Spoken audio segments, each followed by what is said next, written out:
Assalamu alaikum warahmatullahi wabarakatuh. Thank you guys for so much for joining me today. Today we're talking about blood. Blood. We're talking about blood. This is a very different topic, but it's a very fascinating topic. Blood has been talked about in all the Abrahamic religions. It's mentioned in the Torah, it's mentioned in the Bible, it's mentioned in the Quran, as well as occultic books. A lot of occultists have a fascination with blood. So clearly, there's something very special about it, spiritually speaking. Now, most people believe that blood is just a medium for nutrients and oxygen to reach their cells and nourish their bodies, our bodies. And they're not wrong, but that's only a small aspect of what blood really is. Because what blood really is a sacred fluid that gives you life. So let's take a look at the Bible. What does the Bible have to say about blood? When you look at Leviticus chapter 17, verse 14, it says, because the life of every creature is in its blood. Okay, it's giving you a clue to the hidden spiritual realities of what blood really is. So what else is going on with blood? Well, blood is one of the three life-giving fluids that is contained within our bodies. The other two being semen. Semen creates life. Breast milk nourishes life. And then you finally got blood, which sustains life. So what's going on with blood and blood sacrifices? Why has that been a thing throughout all of human history? So when you look at blood's life-giving properties are so powerful that both world religions and occultists use blood sacrifice as offerings. So let's take a look at world religions first. Islam, Qurbani. So Qurbani is the ritual where you sacrifice a goat during the Islamic festival of Eid al-Adha. So you sacrifice a goat during the month of Dhul Hijjah on the 10th through the 12th, and this is to honor Prophet Ibrahim sallallahu alaihi wasallam for his willingness to sacrifice his son. And obviously they sacrifice the goat instead, the lamb, instead of his son. So that's to commemorate that. Then in the Torah is full of references, especially in the first few chapters, to the Israelites sacrificing animals for God. Right, so that's the world religion side. Now, occultists, as many of you already know, they use blood sacrifice as a way to summon demons and gain their favor to materialize the reality that the sorcerer wants. We all know this. I hope you guys already know this because it's a very grim reality. This stuff is very real. It just happens a lot. So why? Why does this happen? It's because blood's life-giving properties are so powerful that it provides spirits with enough fuel to A, materialize in our reality, or B, materialize and change the reality of the sorcerer to whatever they want. Or C, the most terrifying one, both. So this is why so many ancient civilizations used to practice human sacrifice, precisely for these reasons. So they could have good crops, good weather, good outcomes in war, anything they wanted, they would sacrifice a whole bunch of people to make sure that it would happen. Right? The Aztecs are infamous for this. They literally would kill hundreds of thousands of people within a few months to appease their gods, lowercase g, to help them out, gain their favor. Right? The Phoenicians, the Canaanites, were famous for child sacrifice. They would sacrifice their children to Moloch to receive favor from this evil spirit. And this is still practiced today, guys. The human sacrifice hasn't gone away. It's actually made a huge comeback in recent times. Like out in the open, Mexican drug cartels are always killing each other, sacrificing each other to Santa Muerte and other deities. MS-13, Marat Salvatrucha, they're known for satanic ritual killings where they literally kill people to Satan, to the devil. Even governments doing this on a mass scale. What do you think's happening in Gaza? What do you think Israel is doing? Killing all those children in the exact same geographical territory where the Canaanites used to be. Even abortion in the West, literally tens of thousands, maybe even hundreds of thousands of kids are being killed every single year in the United States, right? So this is a very grim reality, very sad reality of our world right now. And then I didn't even touch on this. So on top of Israel-Gaza situation, there's a massive shadow. I hope I'm not sounding too conspiracy theory here, but this is real. This is actually happening. So many kids are being trafficked throughout the world. And everyone talks about the PDF files, but no one talks about all the child sacrifice that goes on in the world. This is something that's very morbid. No one ever brings this up, but this is happening to tens of thousands, hundreds of thousands of children every year are being sacrificed to these shadow people, shadow criminals, shadow governments, shadow elites. So very sad reality. I pray for these children. But yeah, this is still going on in the world, guys. So how does Islamic prayer affect your blood?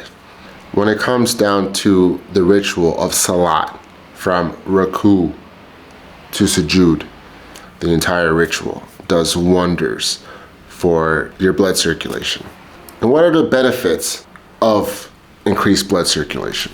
Increased blood circulation is correlated with stronger muscles and bones, sharper brain function, better heart health, healthier skin, and reduces inflammation. And unclogs arteries, better for overall heart health. Now, I actually wanted to expand a little bit on healthier skin.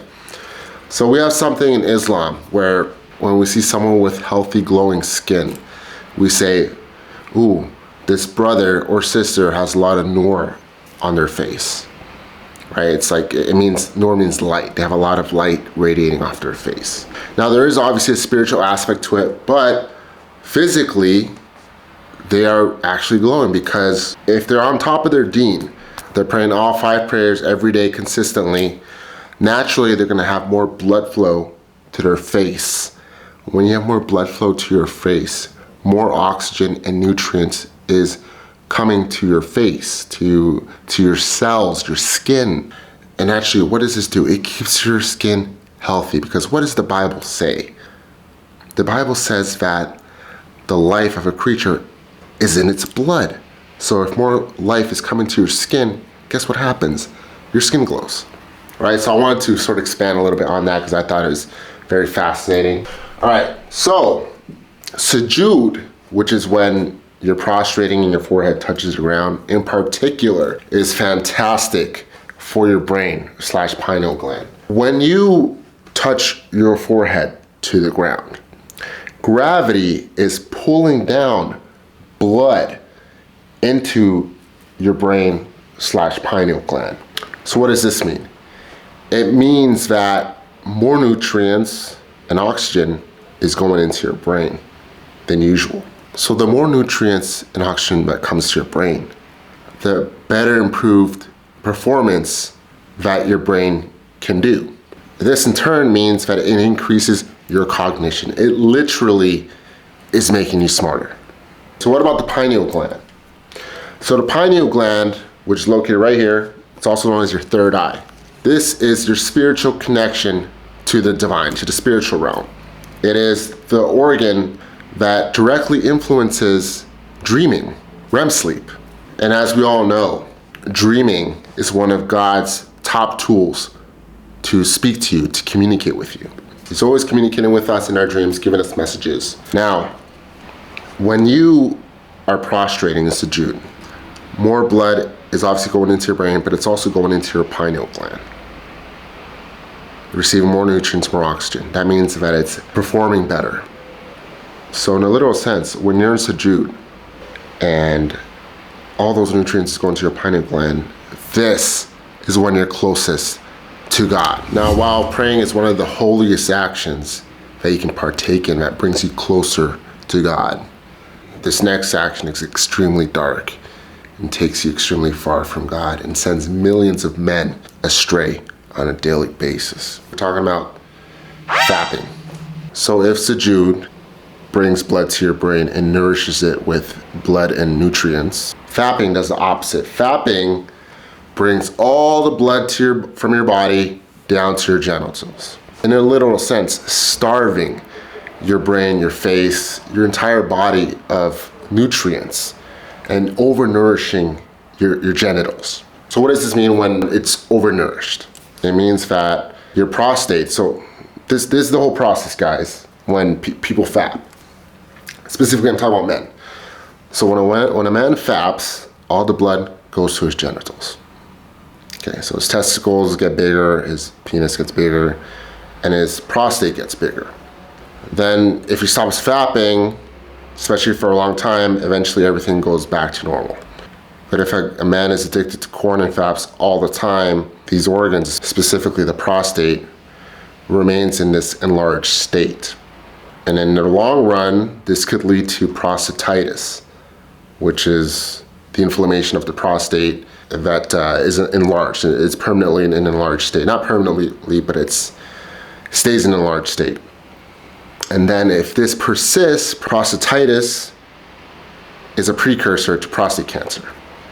But science won't ever admit this. That's the thing. Because they don't want you to know this information. Because the pharmaceutical companies would lose millions of dollars, hundreds of millions of dollars possibly, to all of the men that save themselves from eventual prostate cancer if they need this information. So frequent fapping has also been connected to hair loss. So it turns out, guys, that when hair isn't receiving enough nutrients, it tends to fall out.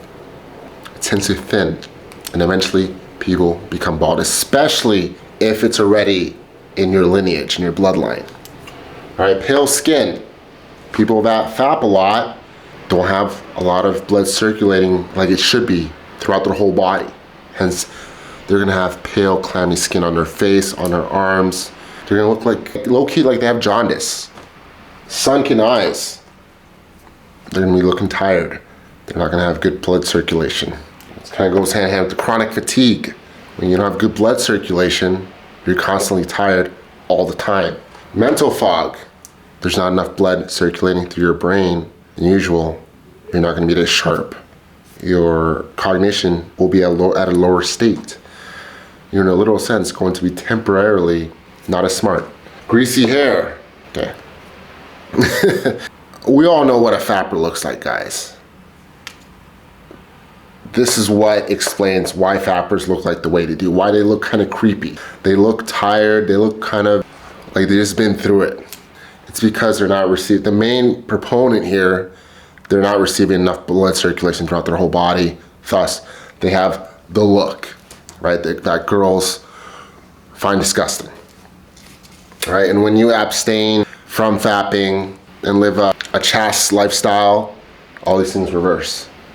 And in fact, they get enhanced. Your hair starts to grow nice and luscious. Your testosterone boosts like crazy, it spikes. I actually found during my research some really fascinating cartoons. I'm gonna post it right now. Yeah, so this cartoon that I just posted is from 1875. It's from a book titled The Sexual System and Its Derangements. And this book claims to show the massive difference between a 16-year-old fapper and a 21-year-old abstainer. It also shows a 50-year-old fapper and a 70-year-old abstainer, showcasing the catastrophic damage a lifetime of fapping can do to a man compared to a man that abstains. You know, guys, like if you look at this picture, I don't really know what to think about the 16-year-old and the 21-year-old. Like the 16-year-old looks like he's a zombie looking for brains to eat. That's actually hilarious. And then the 21-year-old just looks like a regular 21-year-old. I don't know why he has a cane though. Why would you need a cane at 21 years old? It's a bit strange. Anyways, I want to focus on the 50-year-old masturbator to the bottom left and then the 70-year-old abstainer to the bottom right. What do you think, guys? Do you think there's some truth to this cartoon? I would argue yes.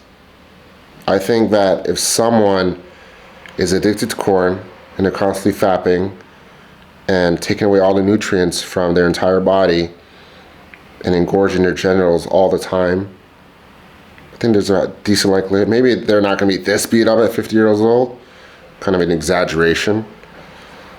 But I would definitely say for sure, like, I don't know about you guys, but I can spot a fapper a mile away, and I think most women can too. I think a lot of you guys can as well.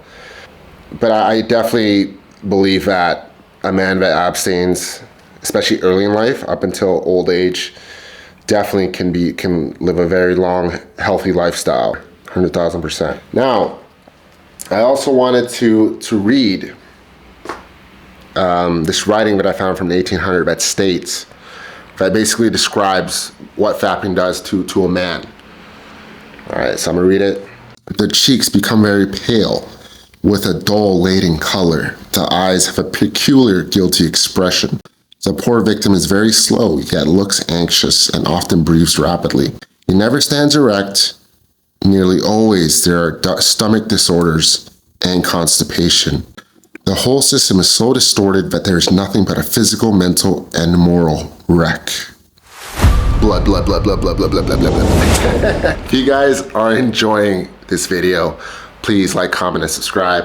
A whole lot of research goes towards these videos, and at the end of the day, I'm just trying to help people. And you know what I'd really appreciate if you guys can leave a comment, because the algorithm loves comments. Maybe leave a little fire emojis, maybe a clap, clap, clap emojis, maybe just a great job. I don't care, I'm not picky. But I definitely want to get these videos out there, help humanity, help save souls for the kingdom of light. Love you guys. Well done, not rare. Have you ever wondered why bloody meat is forbidden in the Bible and in the Quran? Well, most people don't realize is that bloody meat absolutely has a detrimental effect on us spiritually / physically. See, because society has been programmed to believe that eating steak with blood tastes better and is higher class. When restaurants market their meat, they're always showing you a juicy, medium rare steak full of blood, as opposed to one that's well done, making the masses crave what's forbidden or what God has made permissible. The fact of the matter is, this is 100% deception.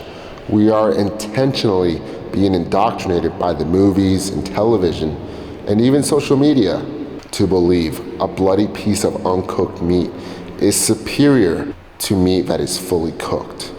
In Leviticus, God talks about how it is forbidden for us to eat meat with blood, and if we desire a taste of blood, he will turn his face upon us. Satanists drink blood, and they do it with a purpose. They know it's a sin, but they don't care. They want the benefits of drinking blood and absorbing the life of the sacrifice. Also receiving favor from the devil because of the sin that they're committing. While 99% of the rest of society eats bloody meat, committing a major sin without any of the demonic upside, voluntarily damning themselves in the process. Blue bloods.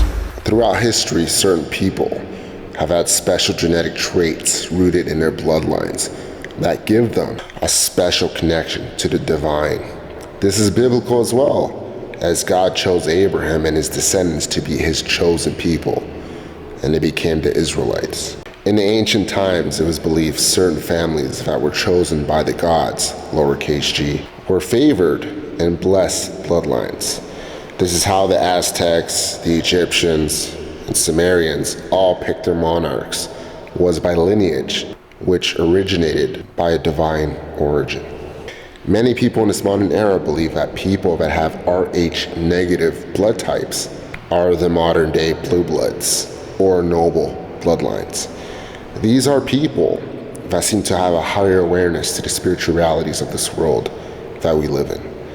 They are very likely to have direct encounters with the supernatural, such as interactions with angels, demons, spirits, seeing UFOs, even direct encounters with the divine, i.e. seeing the light. So why is that? What's the science behind this? So in terms of Rh negative, it's the same as positive, but missing the peptides. As you can see in this slide, here the Rh negative blood cell is just a cell with no fluff, while the positive has additional peptides. Without all this fluff, what does this mean? It means electricity flows through easier. Energy flows through them easier. Essentially, making them the people of the light. Because what is light? It's energy. This is why God calls his chosen people the elect. This is an allusion to electricity. Being filled with the Holy Spirit, for spirit is a form of energy. Making it easier for these people to receive direct revelations from Allah subhanahu wa ta'ala, from God. People that are RH negative are in a literal sense closer to the divine just by biology alone. Many times, if these people don't make use of their gifts, they will end up mentally ill. For these gifts will always unravel at some point in their lives, and the veil will be lifted. In Leviticus chapter 21, verse 14 through 15, God talks about holy bloodlines. He is to marry a virgin from his own people, so that he does not corrupt his bloodline among his people. For I am Yahweh, who sets him apart. When Adam was created, he was created pure. This includes his blood. It was free from the peptides. People with RH negative are pure from the peptides. Hence, they have the same blood as Adam when he was first created. So that's the video, guys. Appreciate you being with me tonight. You could be anywhere in the world, but you chose to watch this video with me. So thank you very much for that. God bless you. And I hope that you enjoyed this topic. It's very fascinating. And I hope this information helps you and helps the people that you love, that you know. And yeah, God bless you. Thank you. Take care. Peace.